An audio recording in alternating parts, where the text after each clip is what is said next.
इडमो आयरी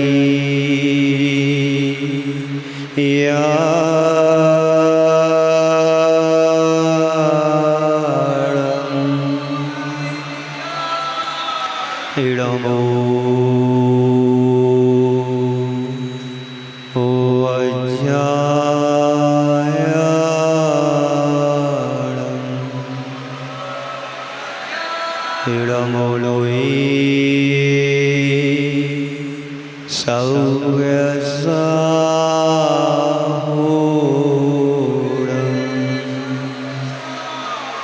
ऐसो पंचड़मो यारो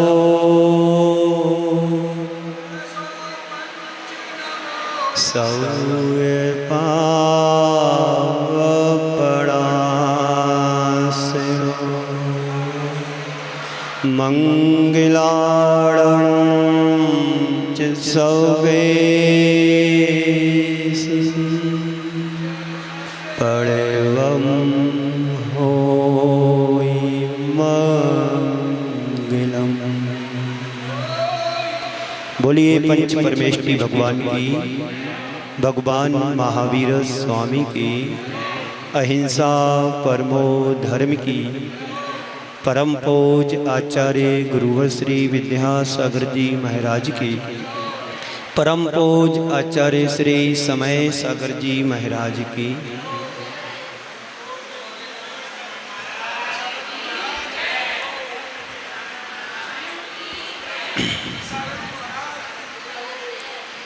ये बात सच है कि आज की तिथि में जो कुछ भी घटा वह महत्वपूर्ण घटना नहीं, अपितु एक युग की शुरुआत हुई थी। अगर आचार्य गुरुदेव की दीक्षा के बारे में कहा जाए तो हमारे लिए कोई ज़्यादा महत्वपूर्ण बात नहीं है, क्योंकि हमारी सारी परंपरा आचार्यों और मुनियों से चली आ रही है और सभी आचार्यों और मुनियों ने दीक्षा ली। इस हिसाब से यदि हम देखते हैं तो किसी ना किसी का दीक्षा दिवस अवश्य मनाया जाता है। लेकिन आज ज्ञान सागर जी महाराज ने एक ऐसे युवक को आशीर्वाद का पात्र बनाया जिसको हिंदी भी बोलना नहीं आती थी। एक कन्नड़ भाषी हिंदी तो बोलना फिर भी सरल है, पर मारवाड़ी बोलना बड़ा कठिन है। गुरुदेव ज्ञान सागर जी महाराज मारवाड़ी थे और विद्याधर कन्नड़ भाषी थे, लेकिन एक अनगढ़ पत्थर को तराशने का जो श्रेय पूज्य ज्ञान सागर जी महाराज के लिए जाता है, जिन्होंने श्रवण परंपरा को आज यहाँ तक पहुँचाया। आचार्य ज्ञान सागर जी महाराज को कोई नहीं जानता था उस जमाने में, लेकिन विद्याधर को दीक्षा देकर के ज्ञान का सागर विद्या के सागर में बदल गया। बंधुओं, आज का यह पावन दिन श्रमण संस्कृति के लिए बड़ा महनीय और महती दिन रहा कि जिस परंपरा को गुरुदेव आचार्य शांति सागर जी महाराज ने 20वीं सदी में जो बीज का बीजारोपण किया था और उस 21वीं सदी में आचार्य गुरुवर श्री विद्यासागर ने उसे पल्लवित और आगे बढ़ाया। विद्यासागर जी महाराज के बारे में कुछ कहना ऐसा प्रतीत होता है जैसे सूरज को कोई दीपक दिखाता है। गुरुदेव गुरुदेव थे। उन्होंने अपने जीवन को जिन विषम परिस्थितियों में आगे बढ़ाया, एक कोई साधारण मुनि नहीं बढ़ा सकता है, वो तपस्वी ही बढ़ा सकता है अपने जीवन को आगे। उनके जीवन में शारीरिक गति देखा जाए तो कई बार ऐसे अवसर आए कि गुरुदेव ने एक ही बात कही, अब मुझे समाधि लेना है, अब मुझे समाधि लेना है। 1978 के लगभग की बात है। पहला चातुर्मास गुरुदेव का कुंडलपुर में हुआ। कुंडलपुर के पहले गुरुदेव कटनी मध्य प्रदेश में थे। वहां पर मलेरिया बुखार वहां पर आया। जिस स्थान पर वो रुकते थे वहां पर मच्छरों का बहुत बोलबाला था। गर्मी का समय था, मच्छर अपनी चरम सीमा पर थे और गुरुदेव ने कोई प्रतिकार नहीं किया और उन्हें हुआ ऐसा कि बुखार आया, मलेरिया 105 और 7 तक पारा पहुंचता था। लेकिन गुरुदेव यही एक बात कहते थे, अब मुझे समाधि लेना है, मुझे समाधि लेना है। वहां करके पंडित जगन मोहन लाल जी शास्त्री वहां बुंदेलखंड में उनकी एक जमाने में तूतू बजती थी। वो गुरुदेव के चरणों में जाते थे और गुरुदेव उनसे कहते थे, पंडित जी साहब अब मुझे समाधि लेना है, शरीर मेरा आप साथ नहीं दे रहा है। तो पंडित जी साहब उनको डांट देते थे, कल का छोकरा जानता क्या है, समाधि क्या होती है, तुम्हारे द्वारा तो युगांतकारी प्रभाव ना होना है। वो पंडित जी साहब के शब्द साकार रूप दिखाई दे रहा है। ऐसे अवसर गुरुदेव के पास कई बार आए, लेकिन गुरुदेव ने हिम्मत नहीं हारी। उसका नाम विद्यासागर संत पड़ा। उस दीक्षा से एक नए युग की शुरुआत हुई। ये हम सबके लिए बड़ा महत्वपूर्ण दिन है। जिस घड़ी में आचार्य गुरुदेव ज्ञान सागर जी महाराज दीक्षा दे रहे थे, बहुत सारे लोग समाज के गुरुदेव के चरणों में ज्ञान सागर जी के पास पहुंचते हैं। गुरुदेव आपने इस नए युवक के लिए दीक्षा देने का ठान कैसे लिया? तो ज्ञान सागर जी महाराज ने उन सभी प्रतिष्ठित व्यक्तियों से कहा कि मैंने तो दीक्षा की तिथि सोच ली है, मुहूर्त निकल गया है। यदि तुम लोग दीक्षा देना नहीं चाहते इसके लिए तो तुम लोग कोई आ जाओ, दीक्षा तो मैं दूंगा। अब मारवाड़ी में क्या बोलते हैं वो आप समझ लेना। उन्होंने मारवाड़ी में ही कहा था, जो कुछ भी कहा हो वो हिंदी में मैं आपको कह देता हूँ कि मैंने दीक्षा का मुहूर्त तो निकाल लिया है और दीक्षा तो होनी ही होनी है, पर उसको दीक्षा नहीं देने देते हैं। आप विरोध करते हो तो आप में से कोई आ जाए, पर दीक्षा तो होगी। ज्ञान सागर जी महाराज ने वो परखा कि इस युवक के अंदर वो प्रतिभा छिपी हुई है जो युगांतकारी प्रभाव न करेगा, गुरुकुल बन करके कुल गुरु बनेगा। एक ज्ञान सागर जी महाराज के अंदर सोच थी, वो दूरगामी दृष्टिकोण उनका था। एक युवक यदि मैं इस मार्ग पर चल रहा है, उसके अंदर की भवितव्यता को पकड़ा, उनके अंदर के ज्ञान को पकड़ा। मैंने अभी जैसे कहा था कि आचार्य ज्ञान सागर जी महाराज ने विद्यासागर जी के अंदर क्या देखा? ज्ञान का सागर विद्या के सागर में ढला है। ज्ञान का सागर विद्या के सागर में ढला है। अमृत वही है, प्याला बदला है। अमृत वही है, प्याला बदला है। गुरुदेव उस समय कहते हैं, गिने चुने मुनिराज हुआ करते थे, वह भी जमान मुनिराज नहीं होते थे। वृद्ध यद किंचित यदा कदा कहीं दर्शन को मिल जाते थे। हम उस जमाने को याद करें जिस जमाने में पंडितों का जमाना था और नमोकार मंत्र के 5 पदों में से 3 पदों पर विश्वास उठ गया था कि पंचम काल में साधु नहीं होते हैं। पंडित कैलाश चंद जी शास्त्री सिद्धांत शास्त्री के बारे में कहा जाता है, जैन सिद्धांत गजट में इस लेख को मैंने पढ़ा था कि पंडित कैलाश चंद जी सिद्धांत शास्त्री जी बनारस वाले, उनके हृदय से और उनके मित्रों के द्वारा नमोकार मंत्र के 5 पदों में से 3 पदों पर विश्वास चला गया था कि पंचम काल में साधु परमेष्टि उपाध्याय आचार्य परमेष्टि नहीं होते हैं। तात्कालिक पंडित लोहाड़िया जी, उस समय उनका भी एक बड़ा प्रभाव था। उन्होंने पंडित कैलाश चंद जी से कहा, यदि तुम्हें किसी दिगंबर साधु के दर्शन करना है तो नसीराबाद में आचार्य नवाचार्य विद्यासागर जी महाराज हैं, एक बार तुम उनके दर्शन करके आओ, फिर मेरे से आप कहना। वो कैलाश चंद जी दर्शन करने के लिए गए नसीराबाद। वहां पर देखते हैं गुरुवर विद्यासागर के लिए, और उनके दर्शन पा करके उनके हृदय में जो दिगंबर परंपरा के प्रति हृदय में जो छाप बैठी, और उन्होंने अपने मित्रों से भी कहा, यदि तुम्हें गुरु के दर्शन करना है तो आचार्य विद्यासागर महाराज के दर्शन करो।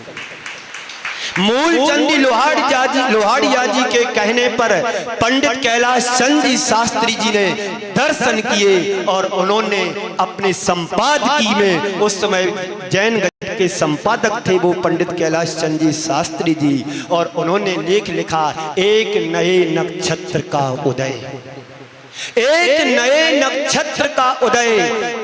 फिर उनका पुनः नमोकार मंत्र के 5 पदों पर विश्वास जमा, और उन्होंने अपने मित्रों से भी कहा कि आज भी पंचम काल में, इस कली काल में दिगंबर मुद्रा हो सकती है, और हो ही है। और आज हमारे पास जगह जगह साधु संत दर्शन के लिए मिल रहे हैं। बंधुओं, आचार्य श्री के बारे में कहना तो बहुत कुछ है, लेकिन समय आपका बढ़ रहा है। मैं ज़्यादा समय ना लेकर के थोड़े से समय में संक्षेप में बात करूंगा।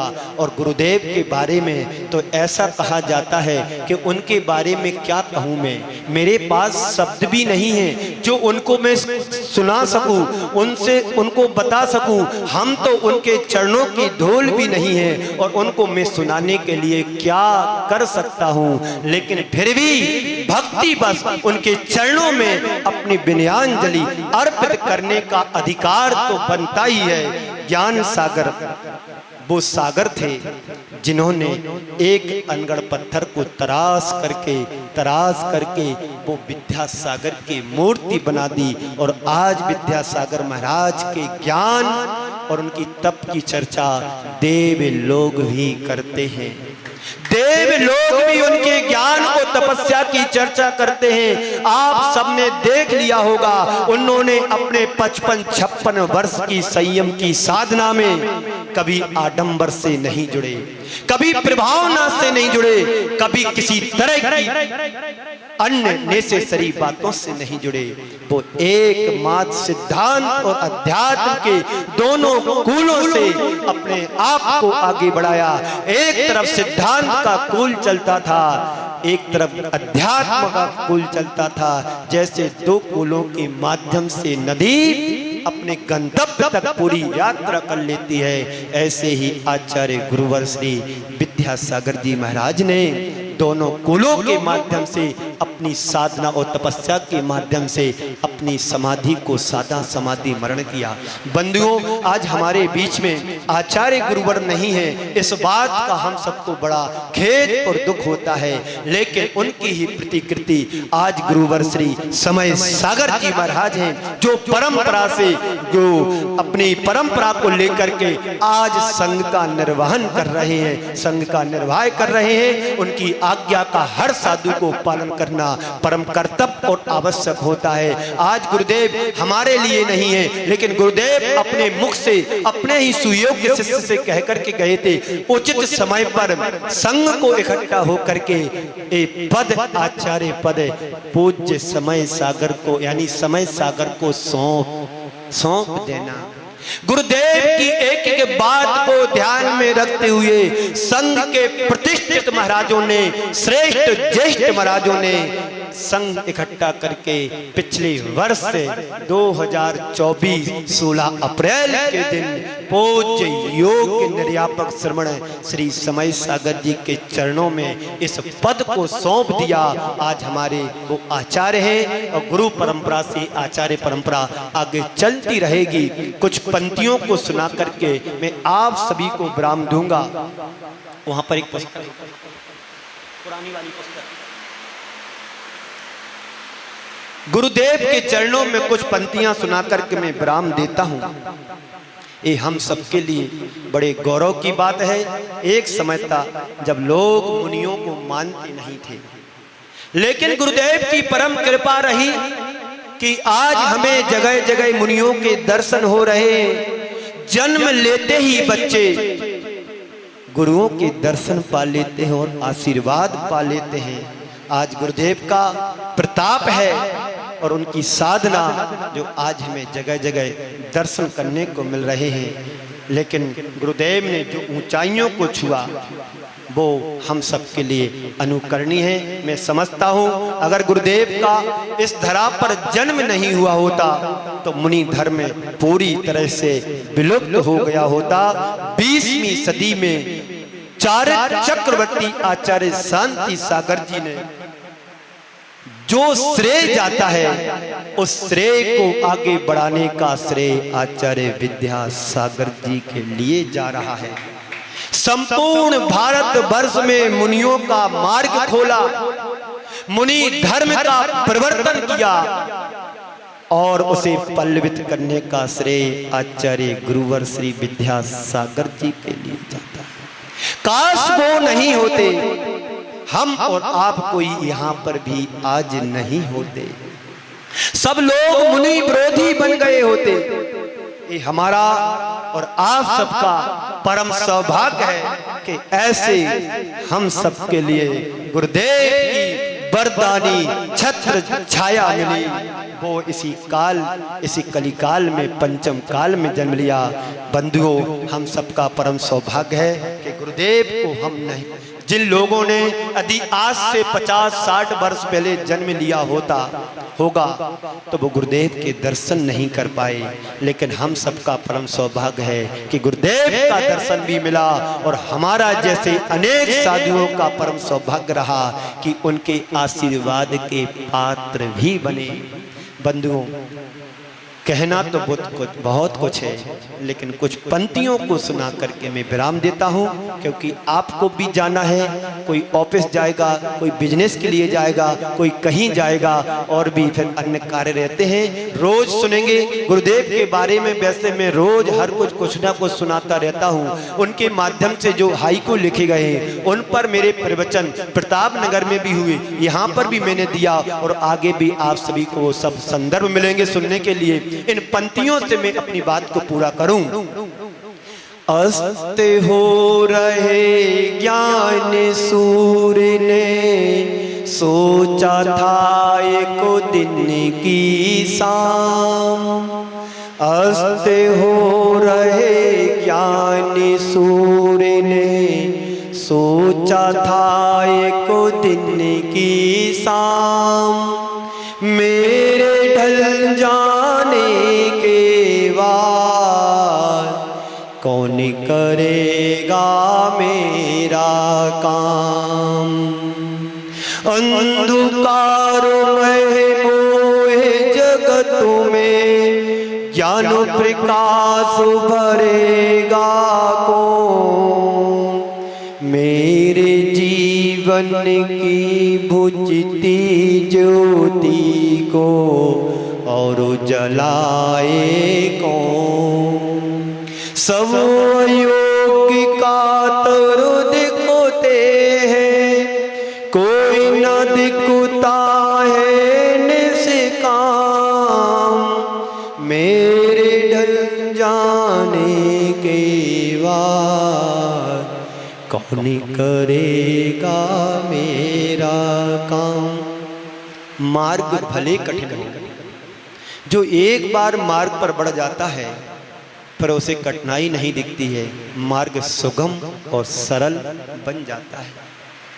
धर्म महा है पाथो कठिनो है, धर्म महा है पाथो कठिनो है, किसको इसका रहस्य कहूँ, निष्ठा का जो दीप जलाए, ज्ञान चरित्रों में लीन रहे, तभी एक विद्याधर आया। कहाँ पर आया था? कौन से मंदिर में? कौन से मंदिर में विद्याधर आया था? इसी मोहल्ले में छोटे दीवान जी के मंदिर में विद्याधर आया था। 3 दिन के लंबे उपवास यात्रा के बाद यहाँ पर आया। भीषण गर्मी थी, मई जून की गर्मी, और राजस्थान की मैंने गर्मी देख ली इस वर्ष। इतनी भयानक गर्मी होती है। आप लोग तो सब एसी में रहने वाले हैं और हम लोग प्रकृति में जीने वाले हैं, इसलिए गर्मी का एहसास पता पड़ गया। एक लंबी 3 दिन की यात्रा करने के बाद उपवास के साथ छोटे दीवान जी के मंदिर में विद्याधर आए। रात्रि के समय गर्मी बहुत थी। दरवाजा किसी ने खोला, ऊपर छत पर ले जा करके ब्रह्मचारी जी से कहा कि यहाँ पर आप लेट जाइए। गर्मी लग रही थी, पानी भी नहीं था, फिर भी क्या करें, सहन शक्ति जो उनके अंदर प्रबल थी, उन्हें प्यास लगी थी ज्ञान और धर्म की और देश भूषण के चरणों की। बाहर की प्यास, पानी की प्यास तो कोई भी बुझा लेता है, लेकिन अंदर से जो ज्ञान की प्यास थी उसको बुझाने के लिए अजमेर जाना पड़ा, ज्ञान सागर के पास। लेकिन यहाँ पर कौन से महाराज जी थे? देशभूषण। देशभूषण के चरणों में चूड़गिरी में जाकर के निवेदन किया कि गुरुदेव, मैं आपके चरणों में मुनि बनने के लिए आया हूँ। उनकी प्रतिभा को देख करके देशभूषण महाराज ने कहा कि तुम मेरे पास तो नहीं मत रुको, यहाँ पास में 100-125 किलोमीटर आचार्य ज्ञान सागर का ज्ञान का सागर लहा रहा है रेगिस्तान की भूमि में। वहां पर जाकर के तुम अपनी ज्ञान की प्यास को तृप्त कर सकते हो, व्रत लेकर के। और वहां जाकर के ज्ञान सागर के सागर में समाहित हो गया।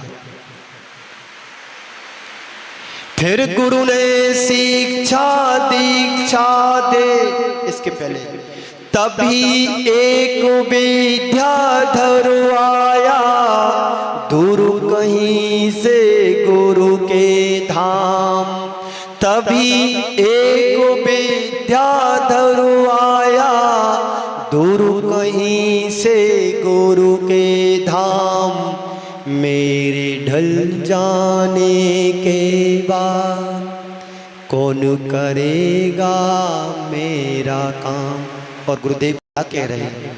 दीक्षा भी दी, शिक्षा भी दी, और उन्होंने अंत में अपनी इच्छाओं को विराम दे दिया।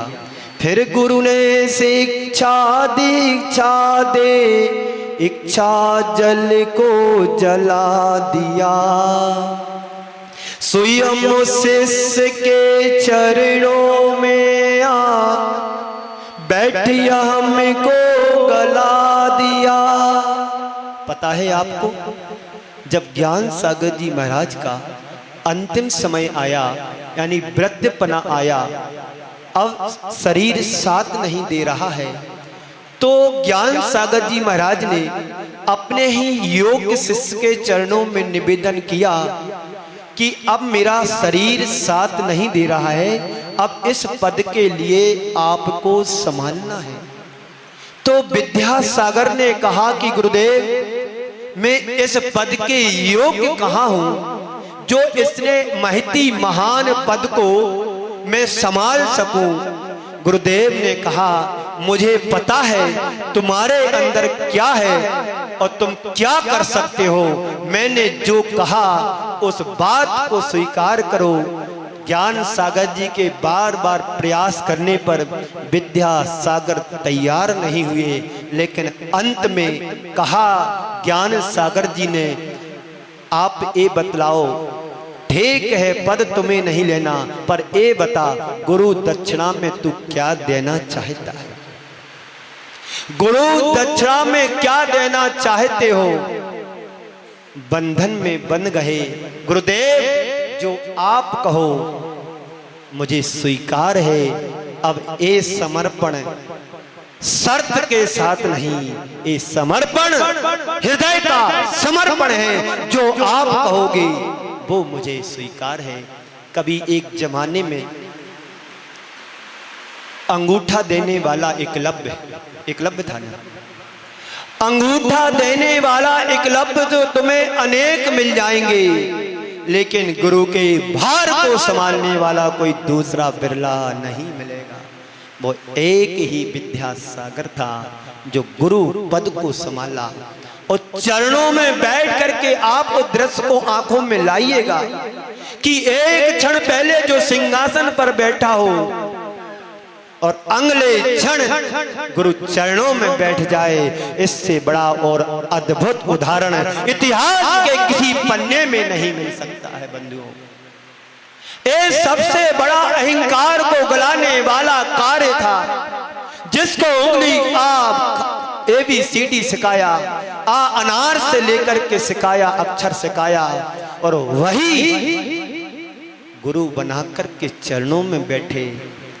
उस दृश्य को देख करके आंखों में पानी आ जाता है। वही छंद, इस भाव इसमें कहे जा रहे हैं। स्वयं शिष्य के चरणों में आ बैठ हमको गला दिया, खूब जले विद्या का दीपक, खूब जले विद्या का दीपक, दुआ ज्ञान की आठों याम, मेरे ढल जाने के बाद कौन करेगा मेरा काम, कौन करेगा मेरा काम। गुरुकुल बना के कुल गुरु बनना, वचन नहीं प्रवचन देना। एक संस्मरण सुनाऊं। जब आचार्य श्री उत्तर प्रदेश फिरोजाबाद में थे, राजस्थान के बाद चातुर्मास करने के लिए, तो वहां पर छिदामी लाल जी का एक बड़ा मंदिर है, बहुत बड़ी धर्मशाला में पिछले वर्ष देख करके आया हूं। और विशेष रूप से गुरुदेव ने जहां पर साधना की, इसलिए फिरोजाबाद में चला करके आगरा से गया था। पूज्य सुधा सागर जी महाराज के दर्शन किए और उनकी आज्ञा का पालन लेकर के मैं उनके फिरोजाबाद में चला करके गया। तो वहां पर गुरुदेव हर दिन प्रवचन करते थे। जैसे आज प्रवचन कल करना है तो आज अपने माध्यम से कह देते थे कल इस विषय पर प्रवचन होगा। चातुर्मास पूरा हुआ, दीपावली का दिन था और गुरुदेव से प्रवचन के बाद कहा, निवेदन किया समाज ने कि गुरुदेव कल के प्रवचन की घोषणा। तो गुरुदेव ने सोच करके कहा कि कल का प्रवचन अतिथि पर होगा, कल का रविवारीय प्रवचन अतिथि पर होगा। रविवार का दिन था और गुरुदेव ने सुबह पिछी कमंडल उठाया, बिहार कर दिया और लोग वहां पर पंडाल में बैठे हुए थे प्रवचन के इंतजार के लिए। लोगों को मालूम पड़ा कि गुरुदेव ने तो बिहार कर दिया। जब दौड़ करके गुरुदेव के सामने वहां के प्रतिष्ठित लोग जाते हैं, गुरुदेव आपने तो घोषणा की थी कि प्रवचन करूंगा और अतिथि पर प्रवचन करूंगा। तो गुरुदेव ने सांकेतिक रूप में कहा कि मैं प्रवचन ही कर रहा हूं, अतिथि पर कर रहा हूं, क्योंकि जिसकी आने की तिथि ना हो तय और जिसकी जाने की तिथि तय ना हो, उसका नाम अतिथि है। वे अपना काम करते रहे, जनता पीछे से दौड़ लगाती रही। इसके पहले मैं एक बात और आपको बता देता हूं, फिरोजाबाद की ही। गुरुदेव का मन था कि छिदामी लाल जी के मंदिर में धर्मशाला में चातुर्मास करें, लेकिन छिदामी लाल स्वयं नहीं चाहते थे कि गुरुवर विद्यासागर हमारी इस मंदिर में चातुर्मास करें। गुरुदेव का एक बस्ता था, जिसमें 2-4 पुस्तकें थी प्रतिक्रमण वगैरह की। रोज वो आहार करने जाएं और ये थैला बैग लेकर के दूसरे कांच के जहां चंदा प्रभु भगवान स्फटिक मणि के हैं वहां पर थैला रख करके आ जाए। गुरुदेव को मालूम पड़े, गुरुदेव वहां जाएं, वापस अपना सामान लेकर के इस मंदिर आ जाए। 4-5 बार ऐसा जब हुआ तो वहां की दिगंबर समाज ने कहा, जब गुरुदेव को यहाँ पर साधना अनुकूल है तो आप गुरुदेव को यहीं चातुर्मास करने दो, जो कुछ भी व्यवस्था लगेगी हम पूरी समाज लगाएंगे, आप इतना सा आशीर्वाद दें को उनको स्थान दो ताकि उनकी साधना सानंद संपन्न हो सके और गुरुदेव का चातुर्मास हो। उस छिदामी लाल ने ऐसे कर्म का बंद किया जिसके पास पूरा आधा शहर आज भी उसके नाम का है। पर पाप कर्म जब निधक्ति निकाचित कर्म का बंद होता है तो वो भोगना ही पड़ता है। गुरुदेव का चातुर्मास वही हुआ, लेकिन वह व्यक्ति नहीं चाहता था कि यहाँ पर चातुर्मास ना हो। जो कर्म उसने बांधा, कहते हैं उसका मर्डर हुआ, दूसरे व्यक्ति ने उसको मार करके फेंक दिया टुकड़े कर करके। अब सोचिएगा, साधु संतों का चातुर्मास कितनी दुर्लभता से मिलता है। लोग तरसते हैं कि हमें साधु मिल जाए, धर्म ध्यान हो, ज्ञान की गंगा बहे, बच्चों में संस्कार मिले, पीढ़ियों को संस्कार मिले कि चातुर्मास क्या होता है। आहार से शुद्धि से जुड़ता है चातुर्मास में व्यक्ति, विहार से जुड़ता है चातुर्मास में व्यक्ति, निहार से जुड़ता है चातुर्मास में जो शुद्धि, आहार विचार व्यवहार और व्यापार से जुड़ता है शुद्धियों के साथ श्रावक। ये चातुर्मास का महत्व होता है। तो बंधुओं, गुरुदेव के बारे में जितना भी कहें उतना कम है। बस अंतिम छंद सुना करके मैं विराम दूं। तुम प्रकाश गुरुकुल बन के, गुरुकुल बना के कुल गुरु बनना। गुरुदेव ने जगह जगह आश्रम की स्थापना कराई, जगह जगह हथकरघा चल रहे, मेडिकल जैसा संस्थान गुरुदेव के आशीर्वाद से भागोदय तीर्थ जो पूरे सागर जिले में नंबर 1 पर है, सारी व्यवस्था उस हॉस्पिटल में है। और ब्राह्मी आश्रमों को गुरुदेव ने खुलवाया, ब्रह्मचारियों के आश्रम जगह जगह खुले। तो गुरुकुल बना के कुल गुरु बनना, बचन नहीं प्रवचन देना। जो भी गुरुदेव के चरणों में जाता था, कभी उन्होंने ये नहीं कहा कि मैं आऊंगा, निवेदन करने पर वचन नहीं, प्रवचन गुरुदेव ने अवश्य किए। वही संघ की परंपरा है। हम लोग भी उसी टकसाल में ढले हुए हैं कि गुरुदेव के आज भी संस्कार हम जैसे अनेक साधुओं के अंदर हैं और गुरु परंपरा से वही संस्कार हम सब लेकर के चल रहे हैं और अंतिम श्वास तक चलेंगे। छोटा बड़ा भेद को तज करो, तुम सबको अपना लेना। और क्या कह रहे हैं गुरुदेव? यूं कहकर फिर विदा हो गया, यूं कहकर फिर विदा हो गया, ज्ञान सूर्य वह गुरु महान। यूं कहकर फिर विदा हो गया, विद्या गुरु वह गुरु महान। मेरे ढल जाने के बाद कौन करेगा मेरा काम, मेरे ढल जाने के बाद कौन करेगा मेरा काम। गुरुदेव के आज दीक्षा दिवस के पावन अवसर पर 4 बिंदु हमें लेकर के जाना है। नंबर 1 दीक्षा लेना, नंबर 1 दीक्षा लेना, नंबर 2 दीक्षा देना। लेना सरल है, कोई दीक्षा दे, हर किसी के बस की बात नहीं होती कि वो किसी को दीक्षा दे सके। तीसरी बात, दीक्षा लेना, देना, दीक्षा निभाना। दीक्षा ले सकता है और आज जगह जगह दीक्षाएं भी हो रही हैं, पर दीक्षा को निभाना बहुत कठिन है, परिणामों को संभालना और कठिन है। और अंतिम चौथी बात है, दीक्षा लेकर के दीक्षा को सार्थक बनाना। तो दीक्षा लेना, दीक्षा देना, दीक्षा निभाना और दीक्षा को सार्थक बनाना, ये चारों बातें गुरुदेव के अंदर पाई गई। गुरुदेव ने दीक्षा भी ली और गुरुदेव ने समय समय पर दीक्षाएं भी दी और गुरुदेव ने अंतिम श्वास पर दीक्षा को निभाया और अंत में जाकर के समाधि मरण करके दीक्षा को सार्थक भी बना दिया। इसी मंगल पुनीत भावना के साथ गुरुदेव की इस 98वीं पावन दीक्षा संयम महोत्सव के पावन अवसर पर मैं आप सभी से यही कहना चाहता हूं कि गुरुदेव के चरणों में अपनी विनयाञ्जलि अर्पित कहते रहना। ऐसे गुरुवर तुम्हें द्वारा मिल जाए, कोई भूदो न भविष्यति। संत तुम्हें बहुत मिल जाएंगे, लेकिन संत शिरोमणि बिरले ही होंगे। वो एक ही थे, एक ही रहेंगे। वो पदवी किसी और को नहीं मिल सकती है कि संत शिरोमणि आचार्य गुरुवर श्री विद्यासागर जी महाराज। यदि गुरुदेव यदि दीक्षा देते तो आज उनका 10 से 12 हजार मुनियों का संग हुआ होता यहाँ सृष्टि पर। लेकिन गुरुदेव ने वो सोच समझ करके दीक्षा दी कि परख करके किस योग्य कौन है।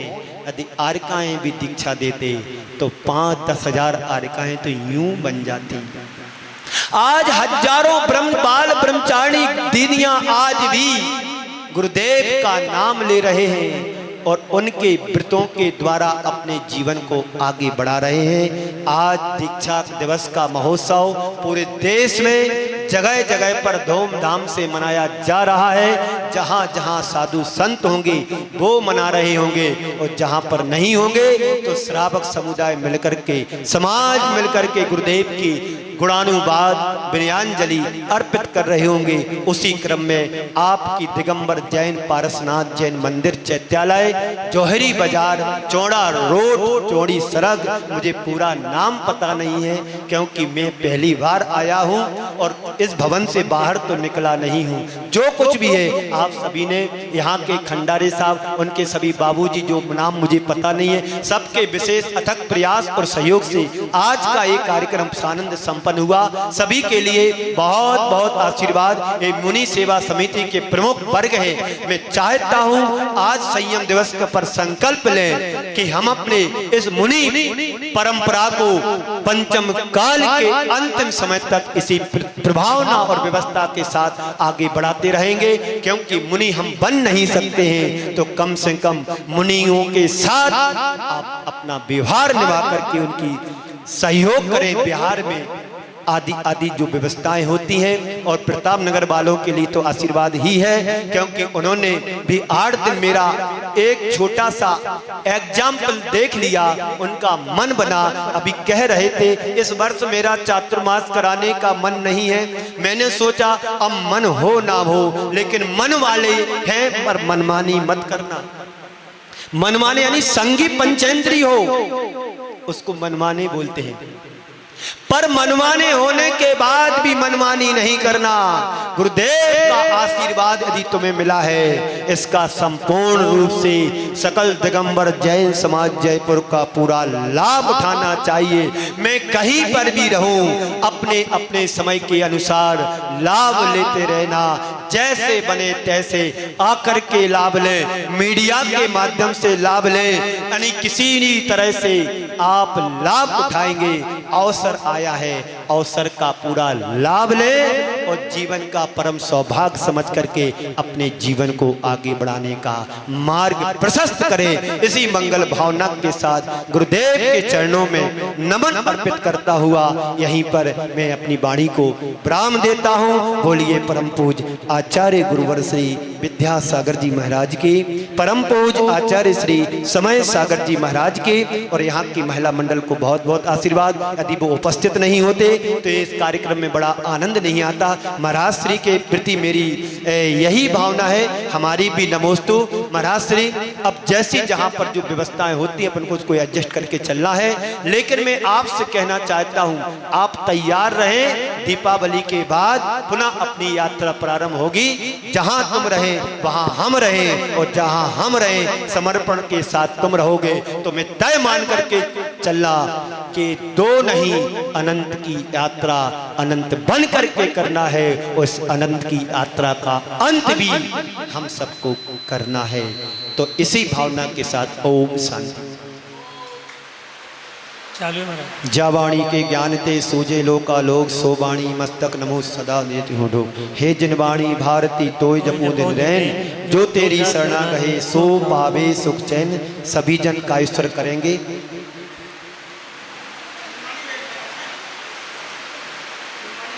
हाँ हाँ कराएं।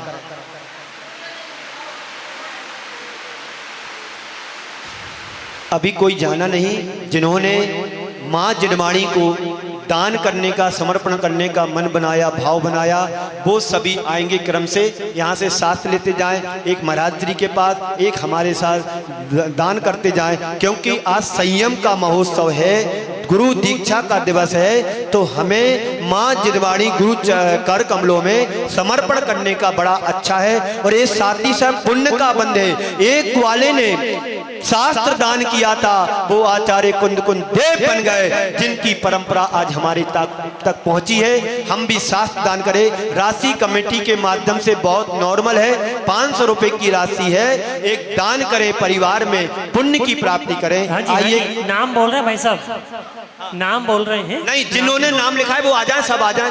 बोल दो, आप बोल दो। आइए क्रम से आइए। इधर भैया, रमेश गौरव जी, एक मिनट।